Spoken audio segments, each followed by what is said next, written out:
back. My next guest is a comedian and an actor who can be seen on the CBS series The King of Queens. Please welcome our friend, the very funny Patton Oswalt.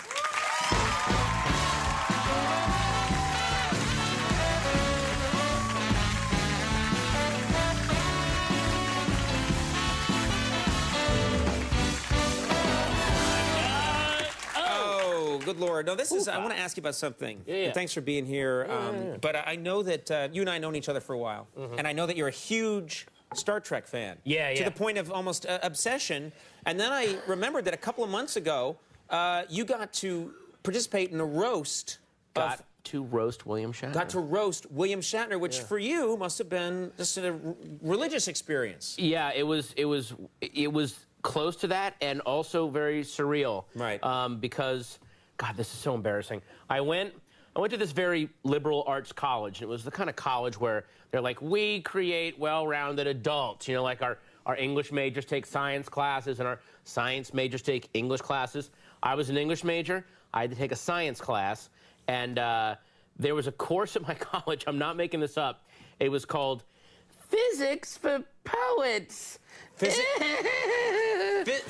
for poets. Physics for poets. So that it was basically a way for the college to go, hey there, theater and English queers, come on down, you know, put on some pantaloons and a scarf and skip down through a field of gillyflowers to the science lab where we'll teach you the music of the spheres without any scary numbers. And you could ask questions like, is the red planet Mercury like the crimson eye of Cerberus?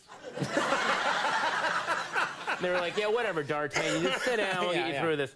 So for the final exam, and the guy that taught it was the head of the physics department and clearly hated us, just hated us. So for the final, I guess he decided, I'm going to reach out to these wood nymphs and try to be a good guy. And he gave us a word problem, and one of the problem was Captain Kirk is sitting on the bridge of the USS Enterprise. He tells Chekhov to fire the phasers. If the phasers leave the phaser bank going this fast, and the Romulan ship is coming this fast, it was basically distance and velocity in space, whatever. But he was framing it all as a Star Trek problem. Yeah, trying to make it kind of fun for us. That was his idea. So in the middle of the exam, here's how my friend tells it. He goes, in the middle of the exam, you suddenly just stood up, walked all the way down to the front of the auditorium, like to the guy's desk. And now I'm at the professor's desk, and I'm saying something very specific and very angry, and no one can hear what I'm saying. And then I walked back to my seat, and the professor just sort of, head dropped, and he stood up and just went, everybody, I've just been informed that Sulu fires the phasers on the USS Enterprise. If this made the question impossible to solve, it's horrible. Yeah, you just... Horrible. They probably dismissed everyone early that semester. Yeah, exactly. He was done. All done. Now, of course, a lot of news happening recently, a lot of world events taking place, and then I don't know if you saw this one thing in the story that I told in the monologue about this 67-year-old woman gave birth. 67 years old, and which is the world record now. It is okay, that's it. It's the world record, but the article that I read about it, the whole thing was, well, you know, last year, the record was 63 years old, and luckily science has stepped up, and the new record is 67.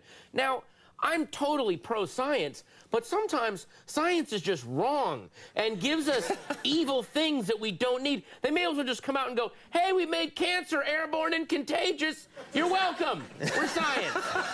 So you don't like this idea? You don't think it's... No.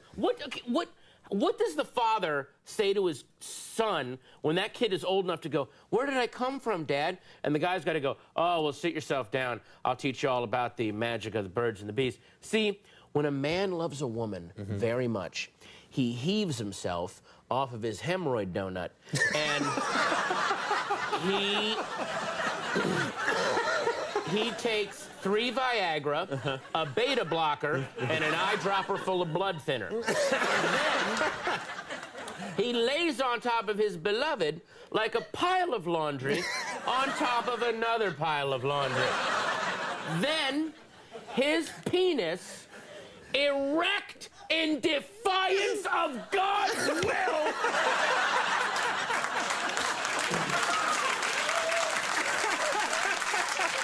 enters vagina like a chapstick entering the Luray Caverns. Then, 9 months later, she gives birth to a beautiful baby, which I will now illustrate by pushing this uncooked Cornish game hen through these gray drapes. Oh, now you have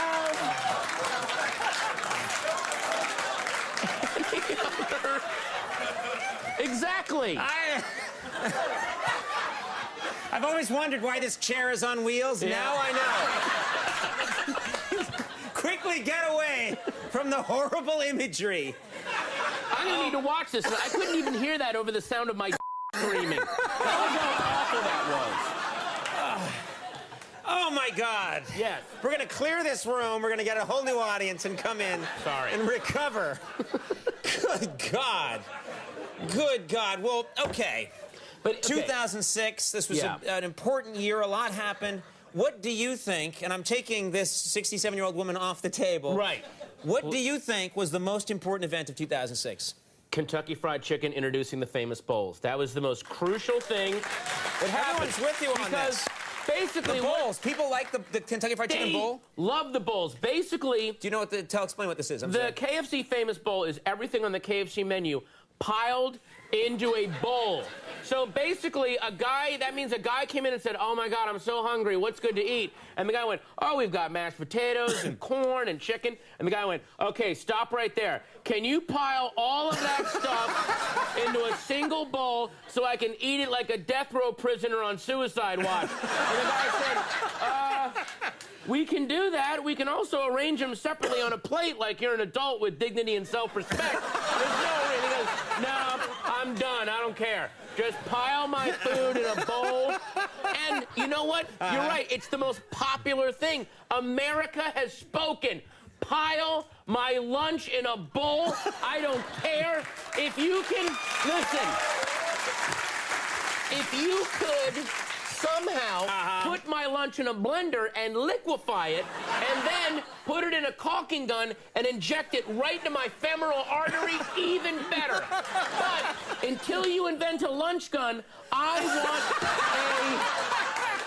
want a failure pile in a sadness bowl. That is what... A failure pile? Max, give me a little Springsteen riff here. I want to do a little, All right. Here we go. Yeah.